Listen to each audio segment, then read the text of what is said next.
나는 디자이너다 시간입니다. 강사님, 오늘 어떤 내용을 공부하나요? 네, 오늘은 프로젝트와 관련된 거시환경 조사에 대해 배울 겁니다. 거시환경이라면 뭔가 커다란 측면에서 보는 건가요? 그렇죠. 인터넷 같은 온라인뿐만 아니라 다양한 매체를 활용해서 조사하고 세계의 상황을 고려할 수 있는 글로벌 정보, 그리고 과거와 현재뿐만 아니라 미래를 예측할 수 있는 자료까지 수집해 보도록 하죠. 네, 나는 디자이너다. 지금 시작합니다. 소연 씨, 이번 시간에는 시장 환경 조사하기 부분에서 이제 거시 환경 분석하기를 진행을 할 텐데요. 네. 소연 씨가 생각하는 거시 환경이란 어떤 분야가 있을까요? 부분이?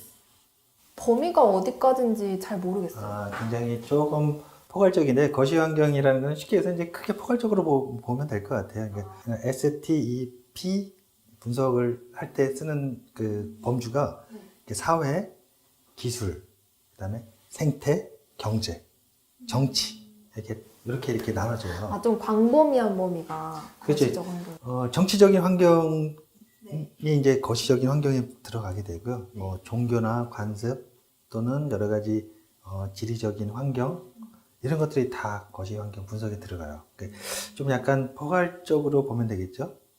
그러니까 미래적인 성향도 들어가고요. 그러니까 정치적인 성격이 향후에 진짜 예를 들어서 우리나라가 정치가 어떻게 변할지 모르잖아요. 그거를 예측을 해서 제품 디자인 개발할 때도 어떤 방향으로 흘러가는구나. 또 정치에 따라서 경제가 또 이렇게 어떻게 바뀔지 모르잖아요. 10년, 20년 단위로 이렇게 바뀌는 거예요. 그건 이제 상황에 따라서 많이 바뀌잖아요. 이게 정치라는 게 어떻게 보면은 그 거시 환경 중에서도 가장 중요한 요소를 차지하게 돼요. 그 환경에 따라서 예를 들어서 이게 우리나라가 지금 분단 사회잖아요. 근데 정치적인 이슈로 인해 가지고 예를 들어서 진짜 전쟁이 났다.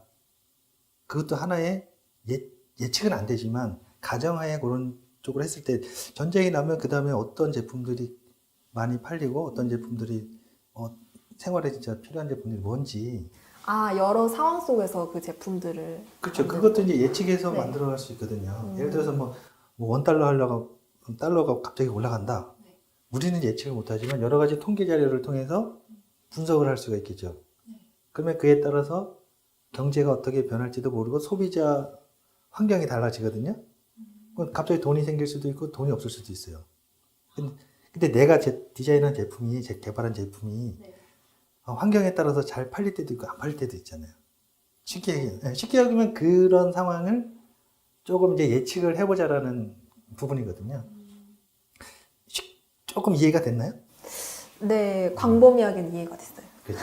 일단 조금 더 이제 디테일하게 들어가면은 우리가 이제 통계를 가지고 이런 거시환경 분석을 많이 해요. 통계나 또는 여러 가지 이제 객관적인 데이터들, 뭐 국회 도서관 같은 데 들어가면 여러 가지 문헌들, 정보들이 많이 있잖아요. 그런 광범위한 그 데이터, 객관적인 데이터를 기준으로 해서 향후 진짜 어떤 부분에 대해서 이슈가 되고 어떤 부분에 대해서 우리가 개발할 어떤 아이템을 접목을 시킬지 그런 거를 이제 전체적인 환경 분석을 하는 부분이라고 보면 돼요. 그럼 이 사이트에는 모든 정보를 다 알 수 있는 거예요?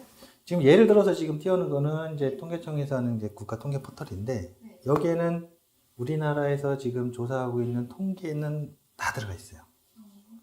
지금 한번 볼까요? 국내 통계 한번 볼게요. 주제별 통계 카테고리가 많은데 지금 여러 가지가 굉장히 많아요. 주거, 환경, 뭐 재정, 금융, 국제, 무역, 소식 이런 거 굉장히 많거든요. 다 포함되어 있는데요? 그렇죠. 네. 어떻게 보면 이것들은 객관적인 자료라고 볼 수 있잖아요. 우리가 개인적으로 리서치해서 뭐 시장이 어떻게 될 거라고는 클라이언트한테 100번 얘기해봤자 어떤 근거로 말씀하세요? 이럴 수도 있거든요. 그렇게 되면 우리가 디자인할 때는 저희가 이런 객관적인 데이터를 베이스로 해서 이렇게 추진해 나갈 겁니다. 그게 증거 자료가 되는 거군요. 그렇죠. 네. 설득을 할 수 있는 설득 자료가 되겠죠. 자, 그러면 이제 우리가 통계에 대해서도 알아봤고 여러 가지 자료 분석에 대해서도 간단하게 설명드렸잖아요. 그러면은 우리 이번 시간에 그 휴대폰 변천사를 가지고 한번 실습을 해보도록 할게요. 자, 그럼 준비됐나요? 준비됐습니다. 네, 그럼 시작하시죠. 네.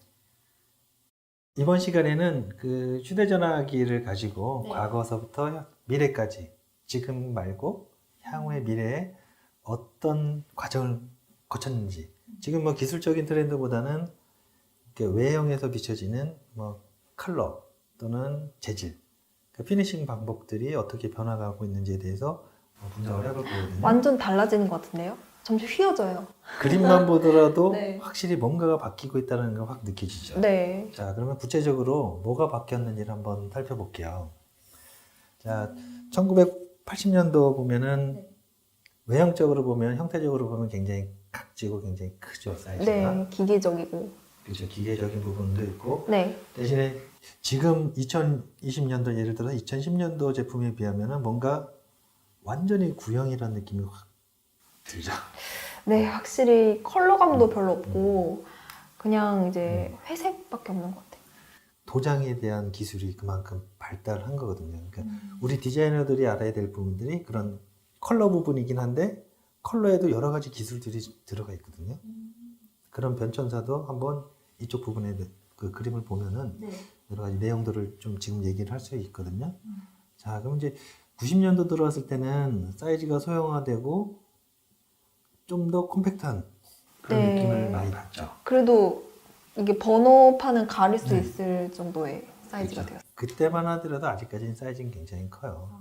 90년도에는 형태적으로 보면 우리 한번 적어볼까요? 네. 플립형. 플립. 플립형. 네. 이렇게 열고 닫을 수 있는. 그렇죠. 플립형이라는 거는 이제 폴더 개념이긴 한데 약간 폴더 개념보다는 좀 가벼운 느낌이라고 보시면 돼요. 플립형 구조가 있고 또 컴팩트형이 이제 지금 진행이 되고 있어요. 컴팩트요? 네, 컴팩트형. 네. 네. 그러면 2000년도에 들어왔을 때는 뭔가 색도 막 바뀌었죠, 갑자기. 네, 갑자기 실버색으로. 또 외형적으로 봤을 때 디자인적으로 뭐가 조금 기존 제품하고 달라졌을까요? 좀 작아진 거 하고. 그렇죠. 작아지긴 했죠. 많이 작아졌죠. 각 제품의 특성을 파악하여 신기술 적용 유무, 발전 가능성 추이 같은 제품의 변천 과정을 정리해 봅니다. 자, 그럼 오늘 이렇게 간략하게 변천 과정을 한번 실습을 해봤는데요. 다음번엔 좀 더 디테일하게, 좀 더 미래지향적인 제품을 어떻게 구축을 해 나갈 수 있는지 그런 부분들을 실습해 보도록 하죠. 네, 오늘은 이렇게 단순하게 간략하게 실습하는 걸로 끝내도록 하겠습니다. 네, 오늘 고생하셨습니다. 네. 지금까지 배운 내용을 정리합니다. 프로젝트와 관련된 거시 환경을 이해하면 프로젝트의 방향을 조망할 수 있는데요. 문헌, 인터넷, 전문가 자문 등 다양한 최신 정보를 수집해야 합니다.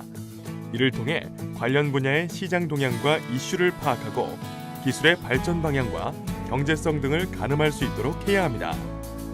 거시 환경 분석의 범위는 스텝 분석을 볼 때 사회, 기술, 경제, 생태, 정치 분야를 포함합니다. 정보를 모을 때는 통계 같은 객관적인 데이터가 기준이 됩니다. 통계청 사이트를 이용하면 주제별 다양한 자료를 확인할 수 있습니다.